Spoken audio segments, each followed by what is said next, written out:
بسم اللہ الرحمن الرحیم۔ السلام علیکم ورحمۃ اللہ وبرکاتہ۔ ایک ہوٹل میں دو شخص بیٹھے ہوئے تھے۔ ایک شخص دوسرے سے کہتا ہے کہ یہ جو ہوٹل میں کام کرنے والا بچہ ہے نا، یہ بہت ہی بے وقوف ہے، ابھی دیکھیں یہ کیا کرتا ہے۔ تو اس شخص نے اس بچے کو آواز دی، ٹیبل پر ایک 500 کا نوٹ رکھا اور ایک 50 کا، اور بچے کو کہا کہ بیٹا یہاں سے بڑے والا نوٹ اٹھا لو۔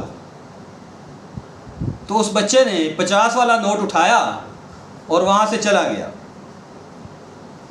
بعد میں دونوں بہت زیادہ ہنس رہے تھے، خوش ہو رہے تھے، اور دوسرا شخص اسے کہتا ہے کہ یار واقعی یہ بچہ تو بے وقوف ہے۔ تو جب وہ دونوں وہاں سے چلے گئے تو ساتھ والے ٹیبل پہ بیٹھے ہوئے ایک آدمی نے اس بچے کو بلایا اور کہا کہ تم اتنے بڑے ہو گئے ہو اور آپ کو چھوٹے بڑے نوٹ کا پتہ ہی نہیں چلتا۔ انہوں نے آپ سے کہا تھا کہ آپ بڑے والا نوٹ اٹھا لو، تو آپ 500 والا اٹھا لیتے۔ تو اس بچے نے بہت ہی خوبصورت بات کی۔ بچے نے کہا کہ یہ روزانہ یا ہر دوسرے دن یہ کسی نہ کسی شخص کو ساتھ لے آتا ہے اور اس کو یہ میری بے وقوفی دکھاتا ہے۔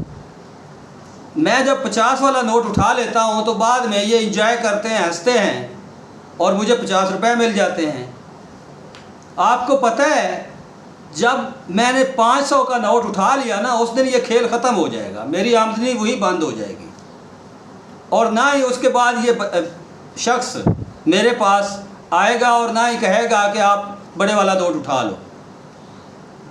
تو زندگی بھی بالکل اسی طرح ایک کھیل ہے۔ ہر جگہ پہ سمجھدار بننے کی کوشش نہیں کرنی چاہیے۔ جہاں پر سمجھدار بننے کی وجہ سے آپ کی آمدنی اور خوشیاں متاثر ہو رہی ہوں، تو وہاں پر آپ کو بے وقوف بن جانا ہی آپ کے لیے بہتر ہوتا ہے۔ اللہ حافظ۔